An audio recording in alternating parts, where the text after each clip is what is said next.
Good morning.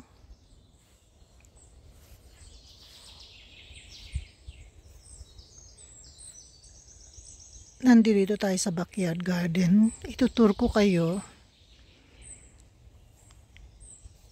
Ito na yung mga last na rhododendron na namumulaklak. Hindi siya ganong marami ngayon. Kagaya nitong red, dadalawa lang yata. Tsaka meron doon mga 3 nasa taas. Ayun na. Sa ilalim ng sakura. So, dadalawa lang, bali 5, 6, 7. So, hindi talaga sila marami. Pero ito, kukunti lang din this year. Ito din, itong pink, light pink. Pero ito marami. Ayan o. Di ba ang saya ng kulay niya? Ang saya ng kulay niya, tsaka ang saya ng combination niya. Itong azalea, 2 ganyan ko, yung isa nasa kabila. Hindi talaga dadami bulaklak nito kasi natabunan siya eh. Dati siya yung pinakamalaki, ngayon siya na yung pinakamaliit. Mayroon pa siyang mini dyan sa ilalim. Ayan o. Wala na talagang chance mamulaklak. Siguro gagawin ko dyan, ililipat ko na lang yung mini. Kasi sayang, maganda bulaklak niyan eh, dark pink. So, dito muna tayo mag-concentrate sa mga bagong bulaklak. Ito mga 1 week pa to. Kasi, ano ba yan, malamig pa, bumalik yung lamig. Ako nga giniginaw eh. Mga 9 o'clock in the morning dito, buti na lang walang araw, pero maliwanag. Kanina, nung dumungaw ako sa bintana, taas ng araw, pero mahangin. Tingnan nyo, hangin-hangin. So, magkikwento lang ako ng konti, pero mamaya, papakita ko na lang yung mga bulaklak. No? Ito na malapit na yung rose sa harap namumulaklak na. Pero mas maganda kung makita natin mas maraming bulaklak.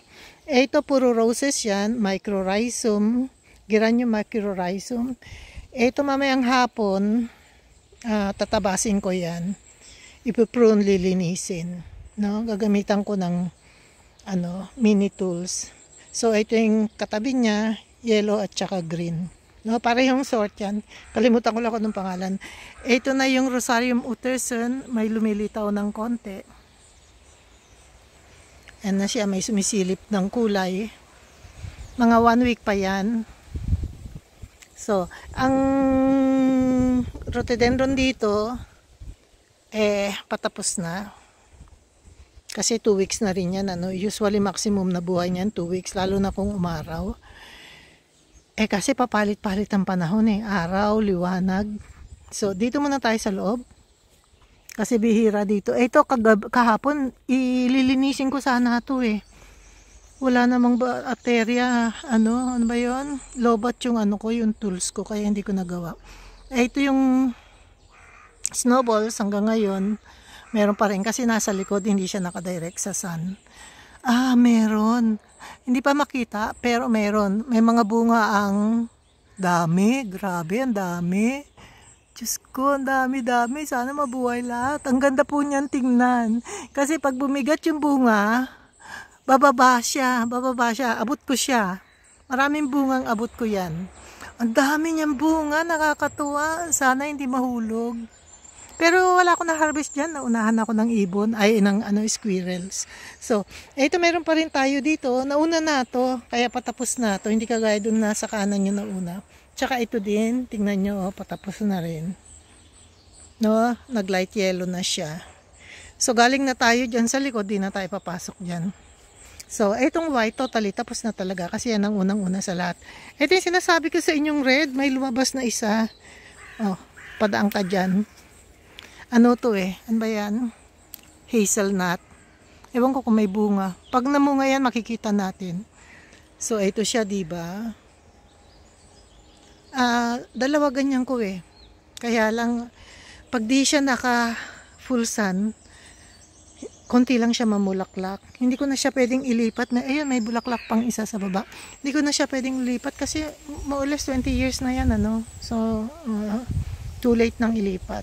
Ito may konti pang natira. So, balik na tayo sa labas. Ano yan? Iniikot ko lang kayo ha. So, dito tayo galing. Diyan oh. Ito yung garahe. Ayan, lumilitaw na naman yung araw. O diba? Kung ang dami sana nung kulay pula, ang ganda sana. Kaso isa lang ngayon eh. Pero favorite ko talaga to eh. Itong light pink na to. Mamumuti sana yan eh. Magiging almost white. Kaso walang araw dito. May araw man, sandali lang. Kaya ganyan talaga ang kulay niya. Hanggang matapos, ganyan ang kulay niya. No? O, balik na tayo dito kasi papasok pa tayo sa likod. Ito na yung garden. Papasok na ang summer. Iiwan na tayo ng spring. Pero lumabas na lahat ng bulaklak. Kaya hindi rin tayo sad kasi nakita natin talaga yung beauty ng spring. No? So, ito yung campanula. Hanggang ngayon, di pa rin namumulaklak. Kulay blue po yan pag namulaklak. Almost ganito. Ganyan. No? Ano yan? Abrieta. Ito, Aurelia. Ito, Aurelia rin yata yan. Aurelia montana or something. So, mga tulip, mga roses. Ito, Eden rose. Ito, nakalimutan ko pangalan. Ito, Rhapsody blue. Kulay blue talaga bulaklak niyan. Almost ganyan, pero mas bluish. Pero pag tutok yung araw, purple. Ayun siya, oh, may bumuka na palang isa. Ayan, oh.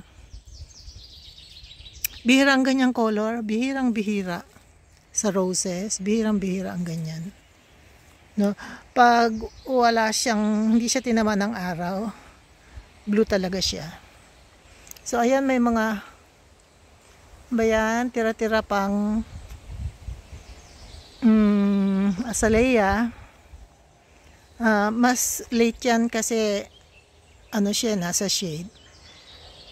Ito, marami pang hindi bumuka eh. Ayan, oh. Maski nasa full sun siya, marami pa rin hindi bumuka. Pero ito, kaya po ito nalalanta kasi tinatamaan ng sprinkler. Ayan, oh.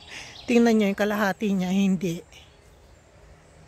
Dito dumadaan yung tubig eh. Kanina, inon ko eh. Ayan, oh. So, ito hanggang ngayon, hindi ko pa rin alam ang pangalan niya.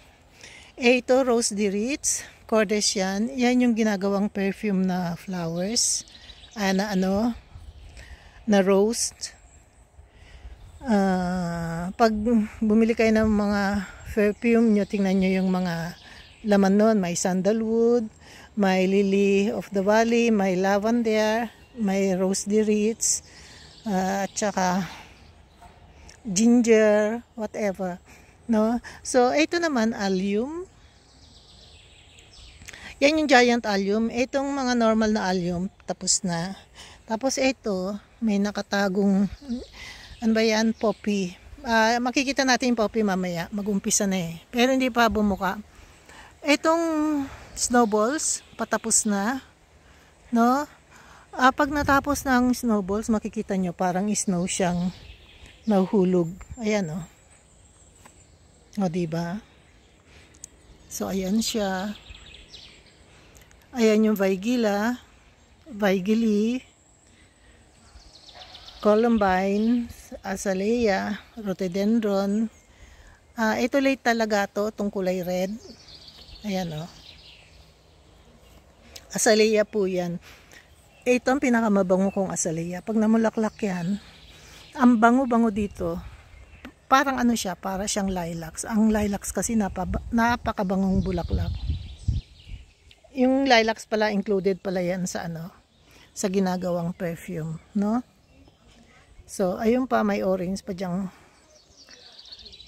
azalea, at saka yung nandun sa dulo, yun yung mga rhododendron, no? So, ikot tayo.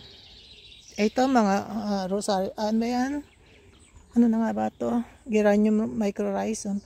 Ito naman kampadulang to. Tatanggalan ko pa ng damo. Napakadumi. Dami-daming damo. At saka yun ang original niyan. Geranium microrhizum. Tapos, masyado siyang marami. Nilipat-lipat ko. Tingnan niyo yung combination niya. Hindi niyo na siya makita kasi mag-iisa lang kulay nila. Ayan o.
Thank you so much. Pag nagustuhan nyo, mag-like, mag-subscribe kayo. At saka mag-comment. Mag-comment kayo para makakilala ko kayo. Thank you. Salamat. God bless.